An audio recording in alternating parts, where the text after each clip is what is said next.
to Movies, Films, and Flicks. I am Mark Hoffmeyer, and joining me is a man that just was released from a 2,000-year imprisonment inside of a nightmare coffin, David Cross. Oh, my back is so stiff. Oh, they don't have like memory foam. It's horrible. How are you still sane? That's a great question. I just visualized golf for the entire time. Golf? Golf, yeah. The entire time I was just visualizing playing round after round of golf. Golf wasn't invented 2,000 years ago, but, it works for me. Well, didn't y'all whap maybe a acorn or a pine cone with sticks? And then Yeah. The precursor to golf. So while you were corn stick. Acorn stick. Yeah, acorn sticks. While you were in there, you were thinking to yourself, acorns are great, but what would be better? Well, I've seen these rubber plants. Maybe if we make those all together and put them inside of a bone, like a fossil, to make it harder to hit. And a stick is okay, but what if a club? And wait, you don't want a club when you're putting. Is that kind of what you were doing? Yeah. And I wanted to hit it into a hole, but, it needs to be really small and really far away, because this sounds like a lot of fun. Mark, you might not know this. I'm going to break you the bit for a little bit. I was a caddy for 6 years. Oh. So I know a lot about golf. I'm a terrible golfer. And that's the thing I always think about is, who came up with this idea? Yeah. It's such a dumb idea. It's punishing. It's so punishing. Is it just about the one benefit of golf? So I like to play disc golf. And so what I do is if I ever want to go for a run, I take a disc out and I just throw the disc, run to it, pick it up, throw it, run to it. And it's nice because you're not on your cell phone. You leave, you have your cell phone in your pocket or in the car, and you're just out in nature and you're getting some exercise. Golf, do you think it's just getting out for 18 holes, having a couple Miller Lights or, I don't know, sparkling beverages and just being out? Did you get that vibe from when you were caddying? Some of the people, yes. So again, I'm bad at golf. I do like golfing. I just like wandering around out in nature for 2.5 to 4 hours. When I was playing, when I was caddying, there's a certain people who just wanted to screw around, and then there were people who were really into it, who were seeing it as a challenge. And it's really challenging to hit a tiny ball 300 yards into a hole that's 2 inches wide. So I get it. I do get it. But I want to know what that first person came up with. Like, they were probably sauced. Let's be honest. They was like, this was a drinking game at first. I'm so bad at golf that when I hit a beautiful drive, that makes my day. So I have 78 horrible swings. But if I whack one that just flies, and if some person saw me hit it, they'd be like, well, his form's terrible, but that guy could sure hit a golf ball. Like, I'm happy for the day. That's how bad I am. If I can just whack one beautifully once, and I'm happy. That's it for me. Awesome. Now, yeah. Okay. Now, I know that we're going to talk about Underworld Evolution, and last night you sent me a message, and you're like, this movie moves at like 10,000 miles per hour. It never stops. Yeah. It's 100 miles an hour, 100% of the time.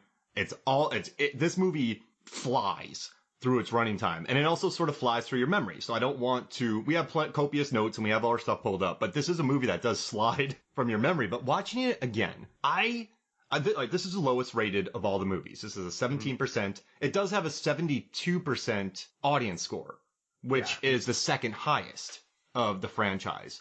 And so it's like... No, wait. Second highest of the franchise. It made $113 million worldwide on a $45 million budget. And listen, I understand the 17% tomato meter score. I don't think I would give it that, but I understand it. But what I love about this movie, I was watching behind the scenes extras, and Kate Beckinsale was talking about how she's much more comfortable as an action star. And you watch this movie, and when she beats up those police officers, and whenever she battles Marcus, and whenever her battles with them, and then her battles with the werewolf, and when she's driving the car and she smushes Marcus, Celine is awesome in this movie. She's out of her league. She has all this, like, the oldest immortals ever made. And she's just, like, right there the whole time. Just, like she's taking care of Speedman. Speedman's being a dummy. I'm sorry, Michael's being a dummy. He's going and eating meat. She has to save him. She's just driving around taking care of business in this. And at the end, we're jumping ahead, but when she gets Alexandra Corvinus's blood in her, when she's battling Marcus, the original vampire, he's like, oh man, I'm screwed. This is bad. She just whoops them. And I love that, man. Like, it's the efficiency of her character. I think this movie's low rated, but I like Kate Beckinsale's step up and how she's just so efficient and just she's always in to fight. And I love that about her character. That's Celine, ready to throw down at any moment. I'm really glad you brought up the 17%, because I wanted to actually dive into that. I read some reviews online, and basically everyone was like, there's a lot of plot holes. This movie there's not a lot of story, but there's a lot of, like, it's story. Confusing. Yeah, it's like there's not a lot happening, but there's a lot happening. Mm-hmm. I agree. I don't think it should be 17. Like, when I first found that out when I was doing my research, my mind kind of blew, because I was like, oh, I'm actually into this movie. Yeah.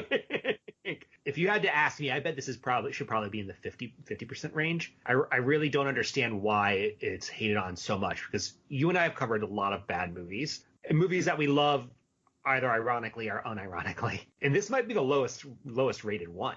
Mm-hmm. But I still like it. Yeah, and you know what I love is Len Wiseman. I listened to the commentary, him and production designer Patrick Tatopoulos, and everybody, the editor was on there, the stunt coordinator. They just wanted to make a movie that was, you could feel it, was tangible, had real aspects in it. So when you watch this movie, like in the beginning and during the werewolf vampire battle, they went to a ski lodge, dressed it. They had actual snow. I mean, they were on horses. It looked great. And then the fight scenes on the truck, they had an actual truck with a crane spinning around the vampire. The final set, which I think is beautiful, that castle is all CGI, visual effects. But when they get inside of it, I love the interior of that set where they fought. I thought it looked beautiful. And you can notice some of the foam rocks, like when she slams a vampire head, or when Craven gets whapped in the beginning and killed by Marcus, you can notice that's kind of a foam wall. But it feels very old school, phantom-y, Rocketeer-y. I see it. They're on this bridge. Like, they built tons of miniatures. They had a helicopter miniature that they said could decapitate people flying around. It's just, they had, I don't know. What I like about this movie is it never stops, and there's a lot of practical sets, and there's a lot of kind of hands-on violence, a lot of rope work. It's not overly visual effect-y. It feels grounded. But I get what you're saying about those reviews, because it'll stop and just dump expository dialogue on you. I mean, we're talking action scene, expository dialogue, action scene, history, action scene, history. But it also has a very, sorry, I'm going to let you talk eventually, David, but I love that Marcus can track them by drinking blood. And that was established in the first film. So what's happening is they're just trying to stay one step ahead of Marcus while he follows these people, follows them to eventually his father's house. But it all makes sense, though. Underworld evolution. Celine evolves by drinking Marcus's blood. Then you have Michael Corvin, who is a hybrid, who they don't know what his power is. They're the evolution, not William, not Marcus. So it makes sense as a very bare bones plot. There's just so much talking in it. It creates a very weird atmosphere, I would say. Yeah. It feels a little bit like a D&D game. Yeah. Maybe video gamey. Yeah. Because it's like cutscene, action, cutscene, action. Mm-hmm. Yeah. I do like this movie. I think the action is not as sharp as the original, but I think the gore got amped up in this one, and I appreciated that a lot. There's head chops. There's jaw rips. There's head, like, Speedman rips off 2 jaws of werewolves. I mean, stop talking. Yeah. I mean, it's just so, it's also much more gratuitous. There's a shot that I really dislike in this movie when they go to Tanis's place and he places the dead body down and then they just show a dead woman nude for a while and zoom in on it. That's classless at its, like, peak right there. So I didn't appreciate that. I felt the original maybe was a little classier. It is. I got that feeling as well. That's interesting that you pushed that out. It's classier, the first one. This one is, and it has the oddest. So, okay, we're going to have to talk about this because I watched this movie.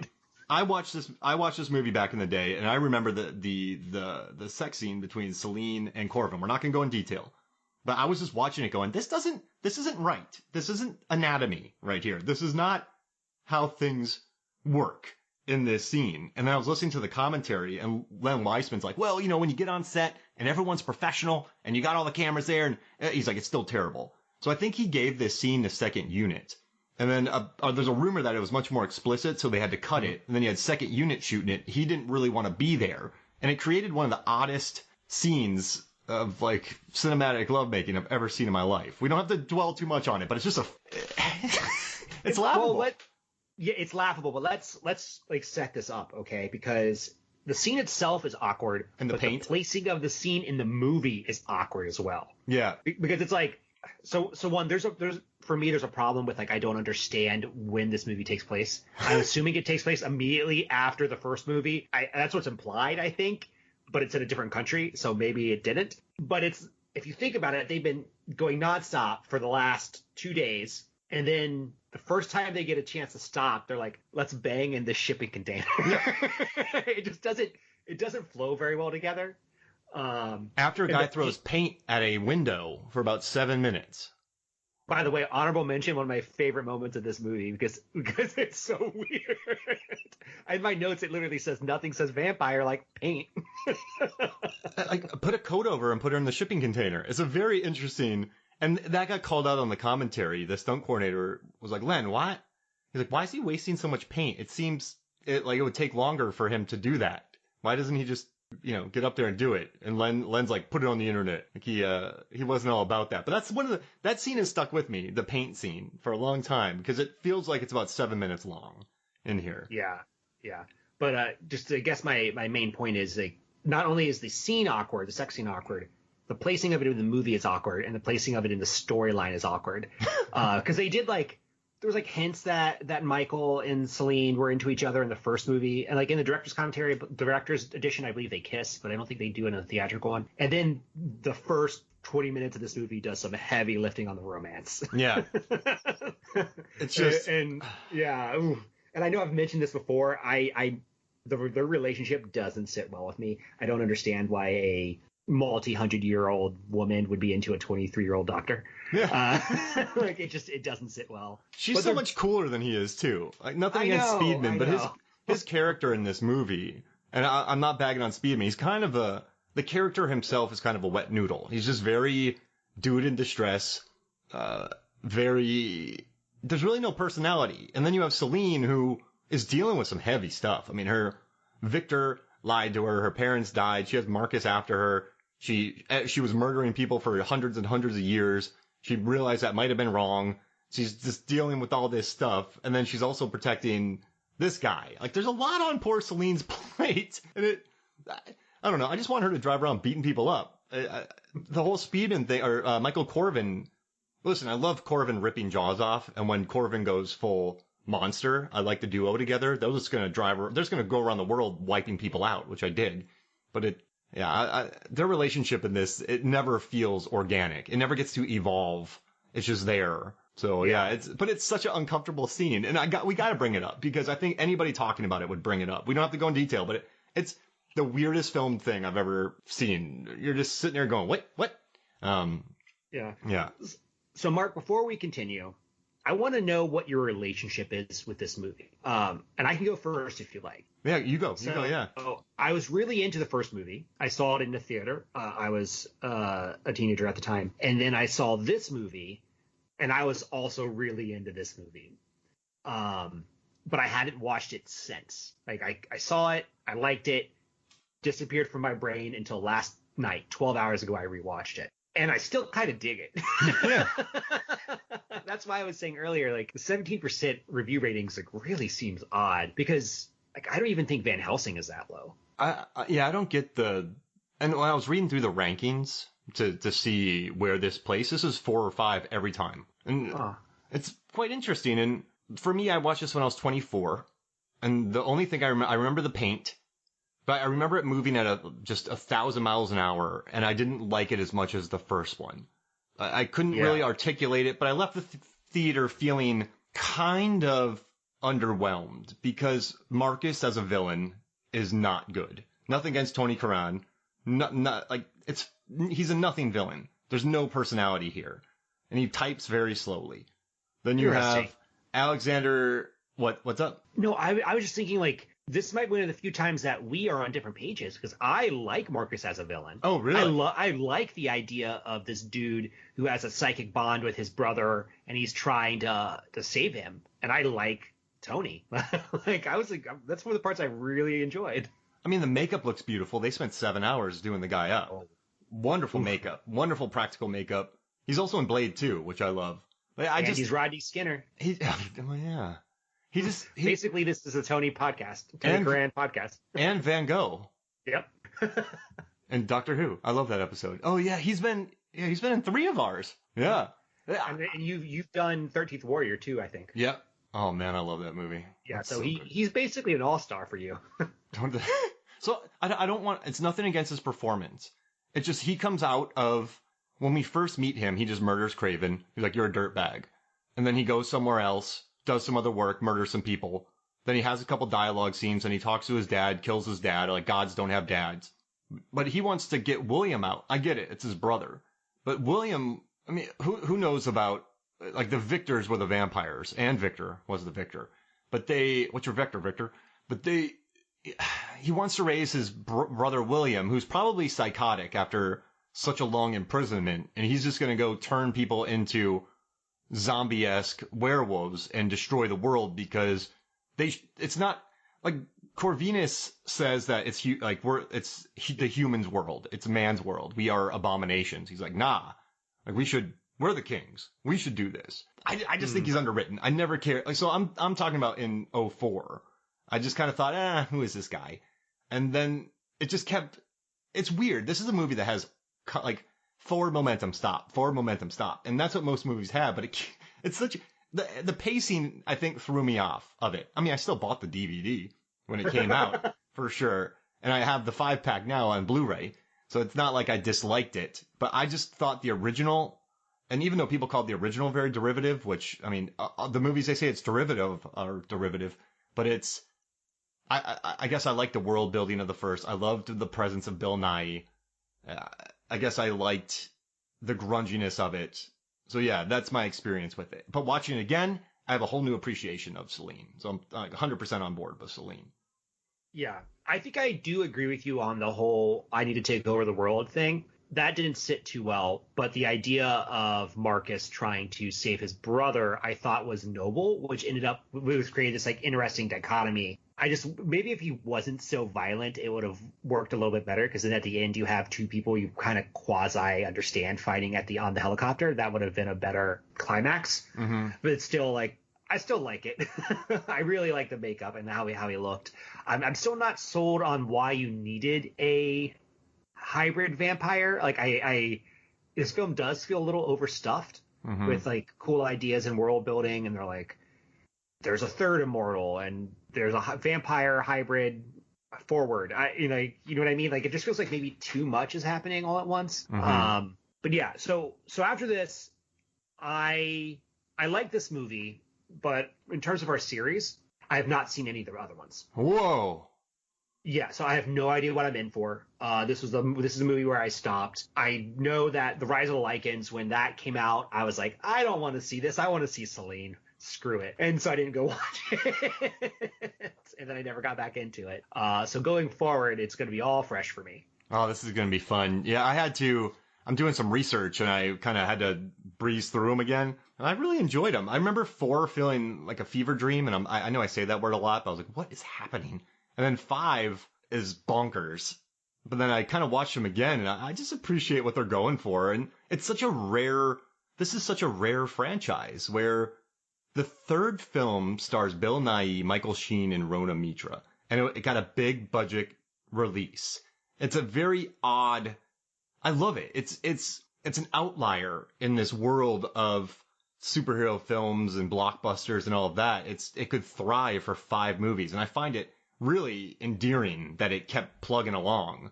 And I guess one thing, though, we got to look at is this movie had a 17% tomato meter, but it had a 72% audience. So audiences connected with this movie. Mm-hmm. What is there to connect with?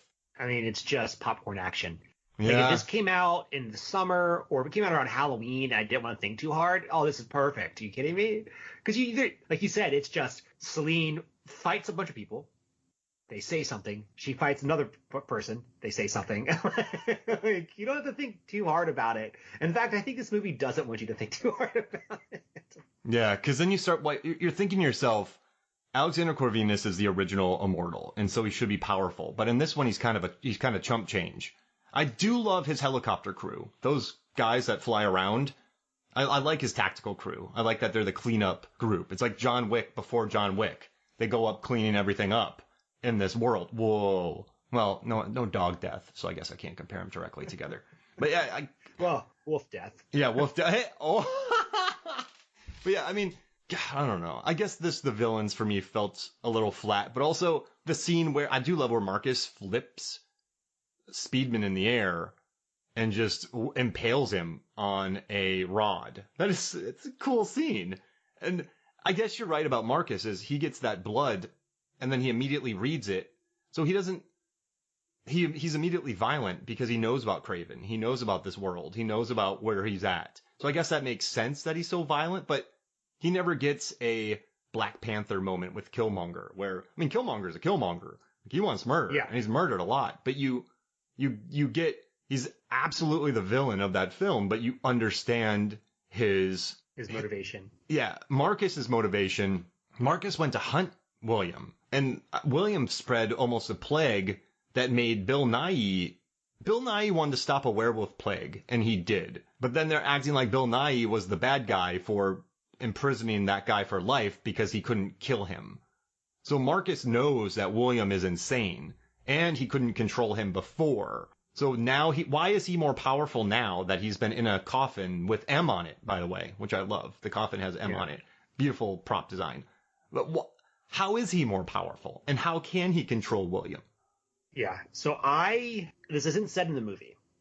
This is my headcanon. I interpreted that Marcus became a vampire after being bitten by a vampire, or by a bat. He became a vampire by being bit by a vampire. Anyway, a bat did it. And then when he was trying to stop his brother bit him, causing him to turn into a hybrid.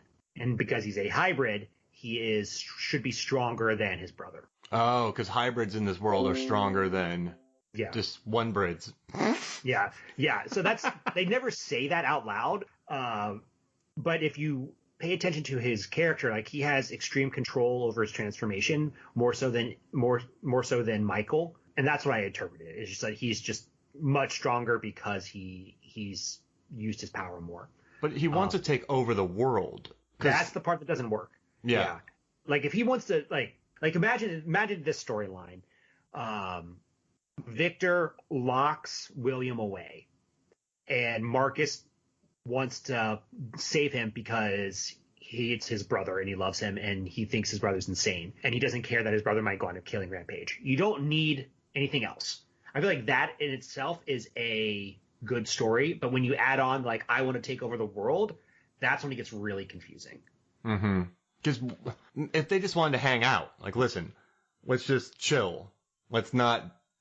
It speeds to. I wish there was a couple more scenes to explain Marcus's, make us care more about him. If that makes sense. Because it felt like he was a noble character who at some point went nutty. Mm-hmm. Like, I'm not entirely sure. There is a novelization that talks about this, and I started reading the Wikipedia entry and I stopped because I was like, I don't want to go down this rabbit hole. Oh, wow. I mean, listen, I love the story. The original Immortal has two Immortals. They're different, but they both go kind of wild. They turn Victor, this warlord army guy, into a vampire. He turns his army. He takes control. It's very interesting. I mean, this is neat world building that I appreciate, but I guess just in this movie, it's not bad. I mean, this is an action movie, David. Like, all this stuff that we're doing right now, it's pointless, because this is just an action popcorn flick that does deliver the violence. I mean, listen, the final fight in the beautiful set, I love it. Watching Celine fight those werewolves, going into the place, dealing with them, her fight with Marcus, where Marcus basically punks out because he realized how strong she is, which he lost me as a villain right there, because when she handled him and he looked freaked, and then their battle on the catwalk, she wipes his hand out, he stabs her, smart move, but then she just pulls it out and like wallops him, all the while, like, Michael rips William's head off. It's a beautiful practical effect makeup job, and it's thrilling. So even though I have a little bit of I don't really understand the villain's motivations, there's still werewolves, a hybrid werewolf ripping off another werewolf's head, and then two hybrid vampires now, or a super strong vampire, then a hybrid vampire, wiping each other's arms and stabbing each other and ripping stuff out and murdering. Like, it's pretty badass, man. Yeah. It's pretty cool. Ignore the plot. Yeah. Ignore the plot, ignore the sex scene. I guess the one issue is that, man, that's a weird scene. But the one issue I have is they just keep stopping and adding plot onto it. And I know you have to do that, but there's just some expository dumps in this movie that do slow it down a little bit. So, yeah. But, because it could just be a chase movie. This could just be a neat chase picture where they're just running from Marcus, and then Marcus just keeps drinking the people's blood that they see. And they're like, thanks a lot, Celine. And then that leads to the father's place, and then to the final castle. But the fact that her parents built that beautiful castle, then they were killed to protect a location, but then she was turned so she knows where it is. That's a lot of plot. Turned because Victor had a daughter that reminded him of her. Yeah. It's like, it's a lot. It's the structure of this plot is creaky, but it's holding up. It's like, really, like you said, I just want vampires fighting werewolves.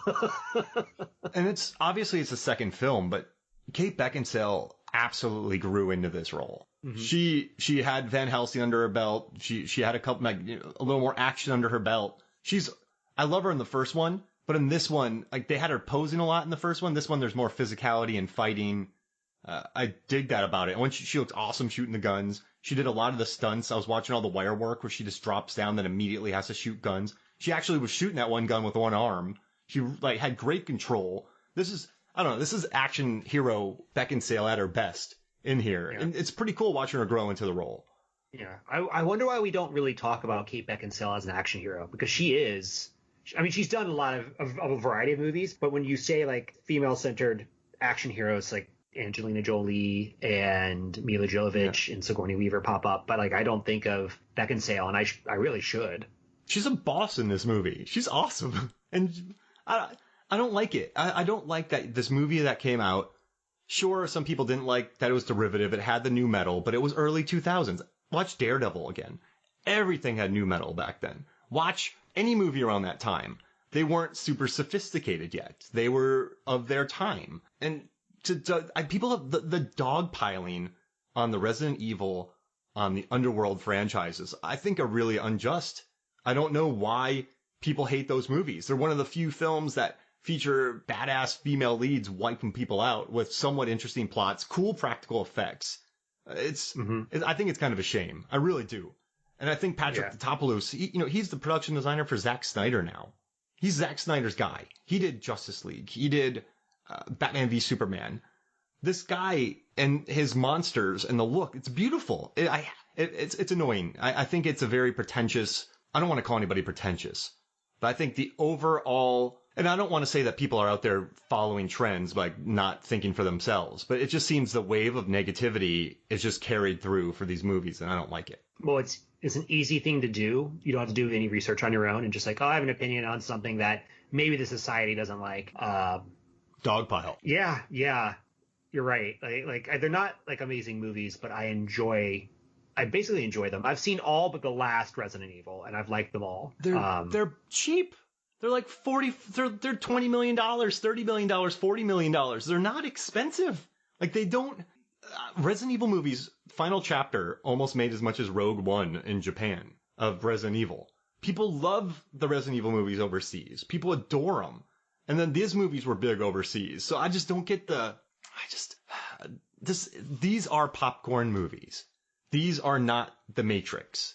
This is not Batman Begins. This is leather-clad vampire hybrids knocking each other's heads off with a bunch of backstory included. This on that scale, I think it's really good. Have we talked about how there seems to be let me take a step back. I've noticed in the last several years I feel like there is this type of fan who doesn't understand like what a movie is trying to do, and they have outsized expectations for that film. And so it's to give you an example, they're all like, you see a summer blockbuster that costs $300 million. Then you're comparing that to a movie that costs $30 million. And they don't understand the difference there.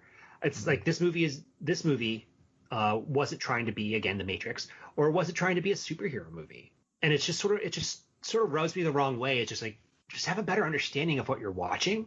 Yeah. Or be more lenient. Like not everything can cost $300 million, and you wouldn't want everything to cost $300 million. Expectations, I think, wreck a lot of films because because I think the danger of expectations are you need a movie to fall into your box. And if a movie doesn't fall into your box, you don't like it. But you gotta learn how to fit yourself into that movie.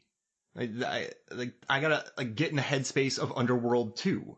Does that make sense? People don't want to get into that headspace and the expectations of, yeah, it's no Matrix. Wait, what? You watch a Scott Adkins movie and it's made on the cheap in 20 days to go internationally, direct to DVD.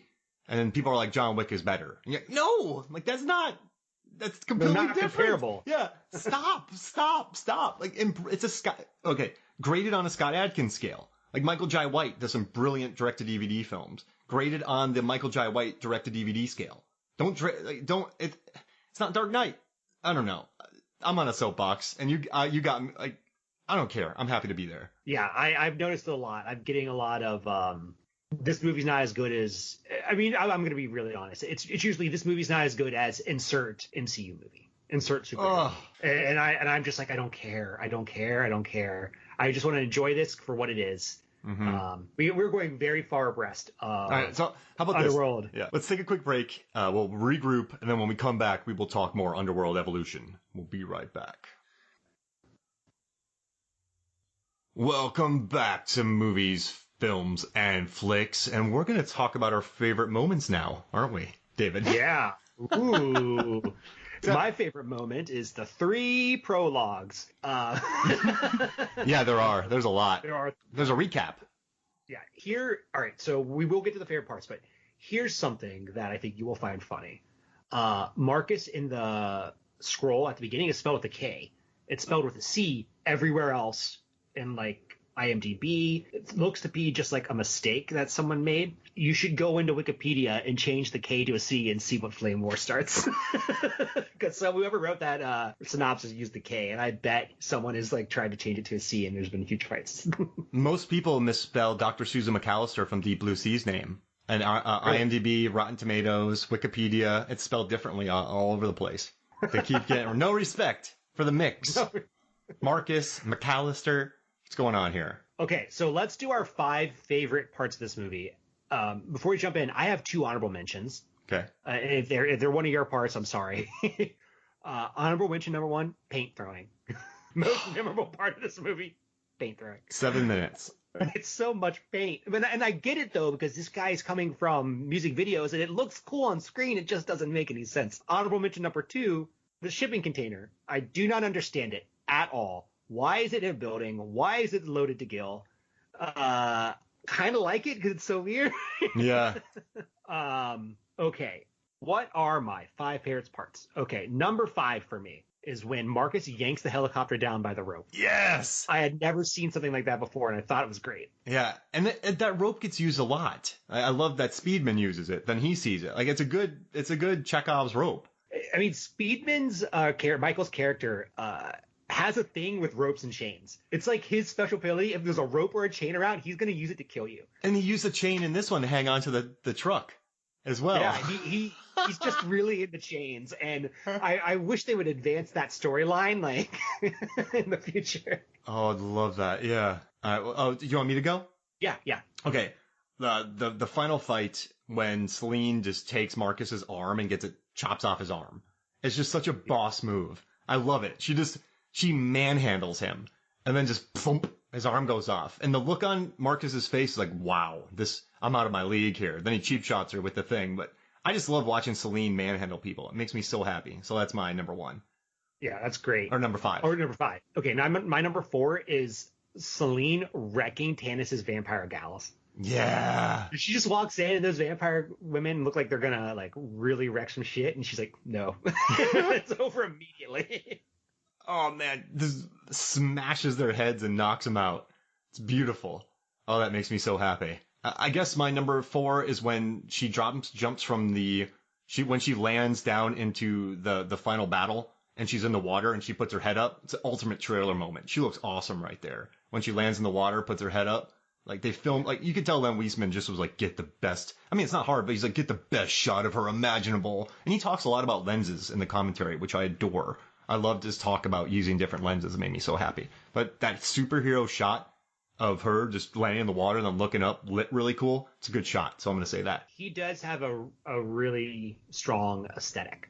Like Yeah. He knows what he's trying to get. This movie feels like it was a lot of splash pages strung together. Of like Celine jumping, Celine landing. There's so many splash pages. I love that you said that. Sorry to jump on you there, but he came from a prop world, and so he drew everything out. Then he gave it to Patrick Tatopoulos to make better, but he drew everything for this movie. Wow. He did. I mean, the guy's an artist, and he also he told a funny story where he does props. He was a prop guy for a long time, and he actually drew his name onto the chalkboard on Stargate. So if you watch Stargate, you will see the Len Wiseman name up on the chalkboard, and then in Godzilla you can see his name in a gigantic thing in the background. You can see Wiseman on there as well. So I thought you might thought you might like that fact. But you explained it perfectly because he wanted to make it like a graphic novel comic book, and they did. That's amazing. Yeah. So my number 3, I really love that there's more gore in this movie than the first one, and it's super gnarly gore too.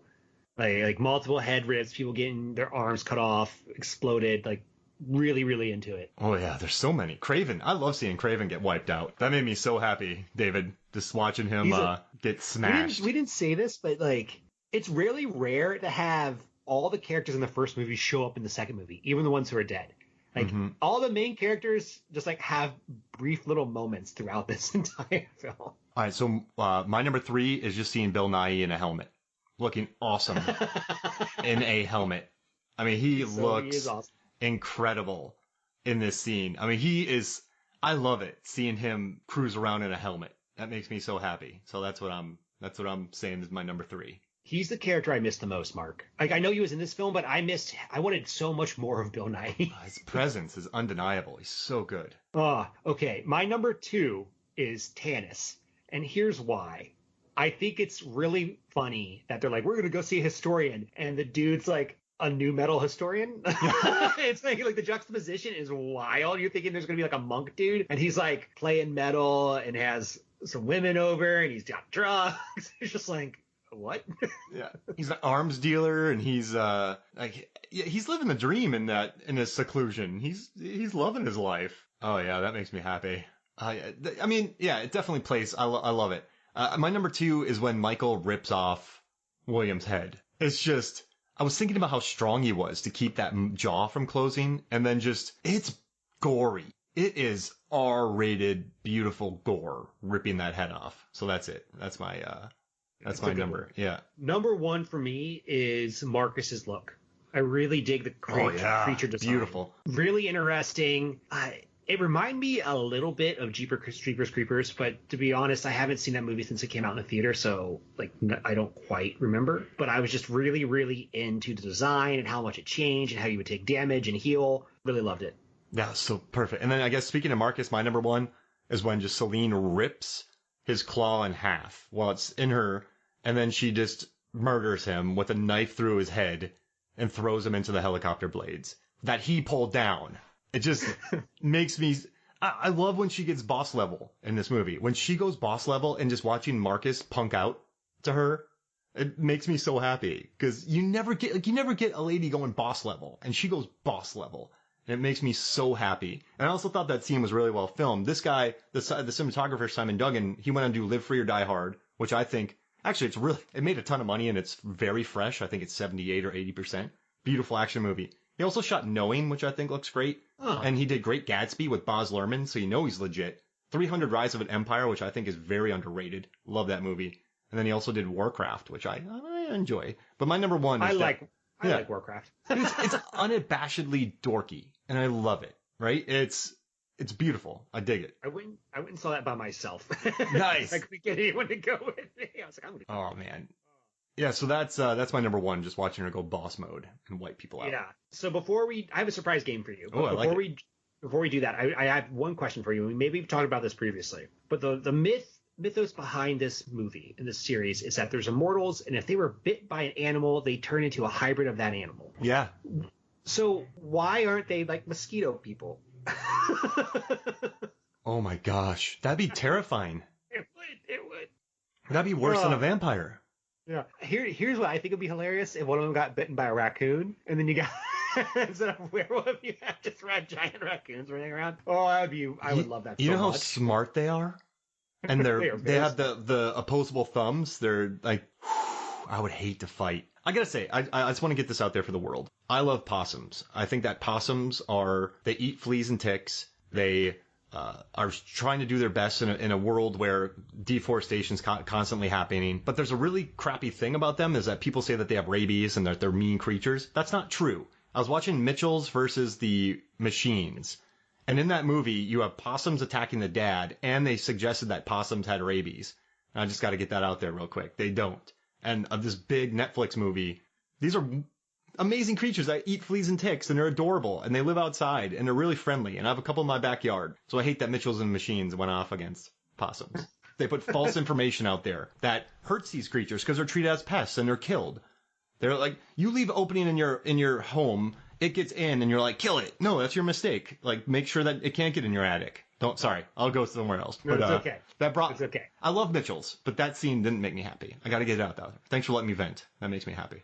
So this is a game. I don't know how to respond to that. I'm telling you, but it's irresponsible. It's very irresponsible. Were raccoons was my bit. I want to make sure we get some were raccoons in the future. They'd be horrifying. So smart. They have to wash their victims before. It would be like Rocket Raccoon. Yeah. Okay. Surprise game, Mark. This is a game that I am calling Would It Be Better with a Werewolf? And the idea is I'm going to give you a vampire movie, and you tell me, would it be better if the vampire was substituted with a werewolf? Wow. Okay. Okay. Number one, right off the bat, everyone knows this is coming. Bram Stoker's Dracula. If Dracula was a werewolf, would it be better? He does turn into a wolf. But he's not a werewolf. I would not a vampire because the mood is so drenched on. Because that would be once every 30 days. So you could be normal Gary Oldman. With this movie, though, his creepiness and his lust for blood and his shadow and his brides. I think that there's a really crazy werewolf scene in that too. But it's not wolf scene. But I like what you're thinking. But I think the creepiness comes from being a vampire. So I'm going to say vampire. Yeah, I think that's the right call on that one, just the movie. Okay, Buffy the Vampire Slayer. It would be Buffy the Werewolf Slayer. That could work just as well. I mean, I think so too. Every full moon, it happens. So you could have a full werewolf attack on prom that happens to be a full moon, right? So yeah, I think that'd be fun. That'd be just as good, I think, with werewolves. So I'll Buffy the Werewolf Killer. Yeah, let's make werewolves the pinnacle of the vampire or the preternatural species. It works, right? You could swap them out and have it work. Yeah, so, 100%. Yeah. I love that. Okay, Nosferatu. Oof. I mean, Max Schreck as a I think also you couldn't have. I think Shadow of a Vampire. It would be Shadow of a Werewolf with John Malkovich, Willem Dafoe. I think the creepiness stems from the vampire and just Max Schreck's inhuman look, his rat-like look in that. As a werewolf, I think he would look more normal. Once every 30 days, lock himself up. So I'm sticking with vampires for Nosferatu. Yeah, I agree with on that one. Okay, Fright Night. Yeah, that could be a werewolf too, because it would be a kid who loves horror movies, and then his neighbor becomes a werewolf. Yeah. Yeah. Just as interesting. Yeah. Last one. This one's going to be harder. 30 Days of Night. Let's see. 30 Days of Night. The highlight of 30 Days of Night. I love the cinematography. The production design by Paul Austerberry, who won an Academy Award for Shape of Things, is beautiful. I just love Danny Houston's villain in that. He is so mean. He's like, God, what God? And playing the record with his finger. And just the only issue I have with that movie is they're so well dressed. So that's kind of like my thing. So if they're a werewolf, but 30 Days of Night. So they go to a town They wait for, so that it would be, what's interesting? 30 Days a Night does get stretched out, right? Because, right, I keep saying right. The vampires are attacking the town for 30 days. So then there's a lot of hiding, there's a lot of downtime. But if you think about a full moon, then that is a movie that takes place in one night. So one night during 30 days of night would be, yeah, that'd be cool because it would add a lot more urgency to the film. That one night only. And once that sun rises, you're good. So that could be a descent urgent rush. And so I think that could work if the humans, yeah, that could work. That could work. But I like the vampires, but that could really work. Yeah, I mean, I think what we're getting at is that we want werewolves in a trap location, counting down to the full moon. And so, yeah, I think that. Yeah, that's cool. I like that. Well, Mark, you have passed werewolf or vampire. Hey, I love it. And my possum complaining. I liked your face. You should have seen David's face when I was talking about possums. Like, I don't know what to do. Is Mark short circuiting? Uh-oh. Is it draft time? Horror sequel draft time? It's draft time. It's draft time. Oh, all right, so I'm going to begrudgingly give you the number one pick, but just don't pick so what we're going to do is horror sequels. Straight up the second one. Yeah, second only. So we are going to do horror sequels, second film only, and I will let you have the first pick. Yeah, oof. So I am going to take a wild card right off the bat, and I know that this might cost me the draft, but I think Nightmare on Elm Street 2 is great. And I don't care what anyone says. I think it's an awesome movie that it holds up today. It's one of the better ones. So yeah, Nightmare on Elm Street 2. That's Freddy's Revenge, correct? Yes. Have you seen the documentary My Nightmare on Elm Street? No, I've read about it, but I haven't watched it. It's 100% right now. It looks fun. I'm going to say this might be a little bit of a ringer, but I'm not picking the total ringers, but I'm just going to say Scream 2. Because I think Scream 2 went from script to screen in 1 year with reshoots and script rewrites because of someone licked the script. A leaked script. And I think it is a very effective horror sequel that still keeps the satire and humor alive. So I'm going to say Scream 2. Yeah, I think that's great. That was on my list too, but we'll take that off. Here's one. I'm going all over the place. I'm going to make another weird one. Gremlins 2, The New Batch. Oh, that's so good. That's so good. Oh, what a good one. What a good one. It feels like a deep pool. I mean, it's bonkers and it's beautiful. And it's what happens when you give someone a blank check and they don't care. It's beautiful. I love it. They don't care. You gave them money, they're going to spend it. Beautiful sequel. It's hilarious. Great pick. I'm jealous. This is probably going to cost me the whole matchup here because you have two really strong ones, but I'm going to say Insidious 2. I went to go watch that with Megan, and she doesn't jump during horror movies. I do, and I kept scaring her because of the amount I jumped. What I like about Insidious 2 is it's a jump scare factory. It is just boo, boo, boo. Boo! Like you're going through a haunted house and people are just booing you jumping out at you. It's a jump fair extravaganza, and I left the theater stressed and wrecked. I was really tired and exhausted. So I'm going to say Insidious 2. So I want to actually have a discussion about this one. It's Aliens. Do we count this as, it is a horror sequel, but I think it's more of an action movie. Yeah, I mean, so I count it. You count it? Yeah. Because listen, it's Aliens. It's Aliens. Yeah. Why wouldn't it be? Right? Aliens are murdering humans. Like it's a hunt slasher movie. Absolutely. I'm with it. So you want Aliens? Yeah, I'm going to take Aliens. I think that's a ringer, but I'm taking it. All right. Well, then I'm just going to take Evil Dead 2 to match 100%. That. 100%. I mean, I love it, but the only way I can even stay in this matchup is to go Evil Dead 2. So I'm taking Evil Dead 2. Just because I love it, and I love Bruce Campbell, and I love Sam Raimi, but I think that's the only way I can stay in. So that's what I'm taking. What's the sequel to Darkman? Darkman Die? Is that the second one? I don't remember. I haven't seen it. It popped into my head. I'm going to take Halloween 2. Ooh. I haven't seen Halloween 2 in a while, but I think I like it better than the first one. Whoa. In the hospital? Where he's just walking around murdering people? It gets brutal. Love that movie. I just felt it Halloween. Funny. Yeah, I mean, it's good. It's violent. You have Sam Hain being introduced. There's some great kills. Brutal kills. Mean kills. Love it. You know what? I'm gonna say The Devil's Rejects because I watched that in college and it punched me in the face and took all my money. I have not seen it. It's grimy. Since it came out, so I can't remember it. It's grimy, it's bloody, it's mean, and I think it's well made. So I'm gonna say The Devil's Rejects. My last one, I'm taking Predator 2. Whoa. Because it's just so funny that oh my god, Danny Glover is the lead star. He's amazing. You have Bill Paxton, you have Gary Busey. It's beautiful and it's underrated, and it features Danny Glover fighting that one-armed predator, a Yautja, in a ship. Glorious. Wait. You know the name of the predator? Yeah, Yautja. Well, because I did I figured out how long it took for it to build the trap, the guy to build the trap in Aliens. So, or not in Aliens, in Predators.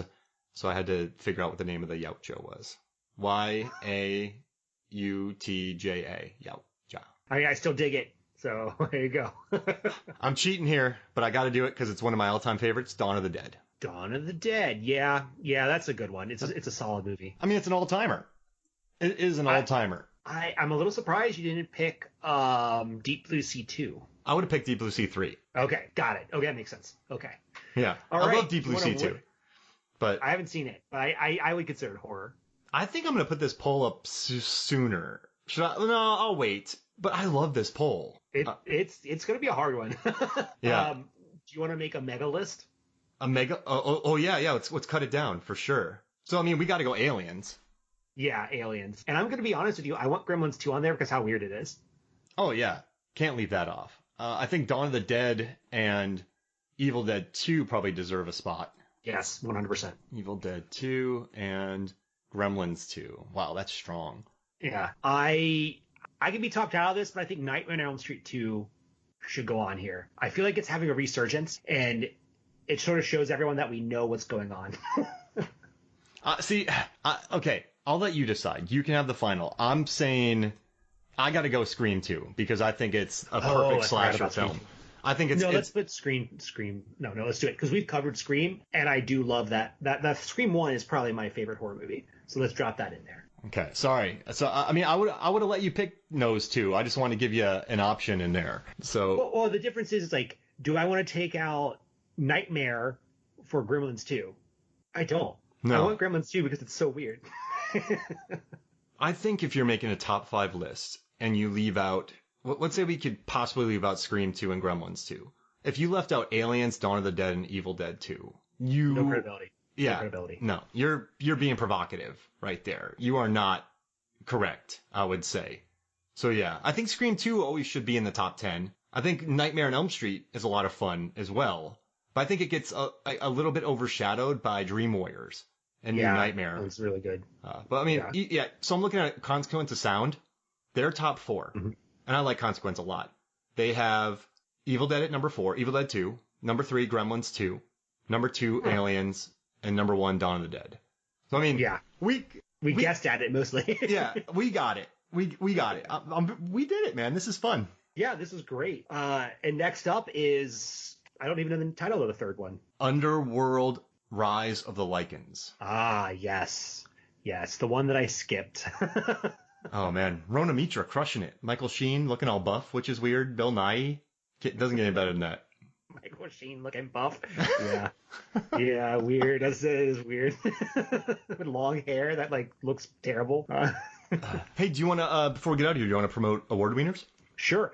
So I am the I am the co-host of Award Wieners. It is a movie review podcast. My co-host and I are going through every Best Picture winner. Along with that, we are making a hot dog recipe based off of the movie. Next up, we are going to be doing The Hurt Locker, and we're just starting a review on that. So what I tell everyone is that if you tune in, you are going to learn some facts about the movie, and you're going to have a good discussion about character motivation, what was happening at the time, why it won, and then you're going to get a really weird hot dog recipe. I love it. You're going to learn a lot, and the hot dog recipe is great. So yeah, definitely listen to that. We had someone pick In the Heat of the Night for y'all. That's right. So we did a a Best Picture ballot for the most recent Academy Awards. This person picked In the Heat of the Night as the movie that they want us to review because they got 19 out of, I believe, 23 right, 24 maybe. They did really, really well. So we're gonna do that after the Hurt Locker. And then did they pick something with you, Mark? Lisa. So we're gonna cover Hereditary. Oh, yeah. Oh, you and her, or yeah, because she and I did a Brightburn episode already. Because I don't like Brightburn and she loves it, so we talked about it as like a friendly conversation, not to yell at each other. And so we're gonna do that again because I'm not a fan of Hereditary and she loves it. So we're just gonna have a nice chat about it. So I'm really looking forward to that because I need to revisit it. Yeah. So here's the question: am I gonna be on that podcast or not? And let me follow it up before you answer. I don't want to be if it's Hereditary because that movie gave me nightmares for months. Yeah, it's gonna be Hereditary, but maybe I could say, hey, Lisa, pick another one, and then you and I will do Hereditary. Then we can do one with David. That's fine if you want to do it. Listeners, Hereditary really fucked me up. Excuse me, it's really screwed me. Hereditary really screwed me up, and I can't watch it again. It's that and the movie in the caves, the women go caving. Like Descent. Too many nightmares. Those are two movies I will not revisit. Oh, I love Descent. Oh, well, this was fun, man. I'm glad that I finally got to watch this again, talk about how great Celine is, talk about horror sequels, and then werewolves or vampires. So I dig that. That makes me want to think about other ones. Yeah. And don't forget, Save the Possums. Save the Possums. Also, don't let Hollywood change your perception of beautiful animals. They are wonderful creatures. They're very intelligent. They're marsupials. I threw up. Have you ever watched them eat? They have these cute little hands and they're just sitting there munching on stuff. I love possums. I might join like a possum conservatory or something. I don't know, but we'll see. But thank you, David Cross, for joining me. Thank you, Mark. All right, so for me, Mark Hoffmeyer, for David Cross, this is Movie Sons of Flicks. We'll see you next week.